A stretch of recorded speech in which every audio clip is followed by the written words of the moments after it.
video demonstrates the inputs and outputs function. Open the Inputs and Outputs menu for the respective device. Here you can see the status or measured values of the individual inputs and outputs.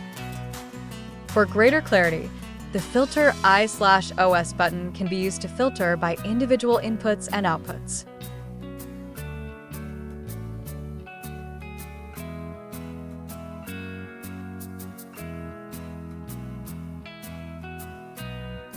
The Clear Filter button can be used to undo the filtering.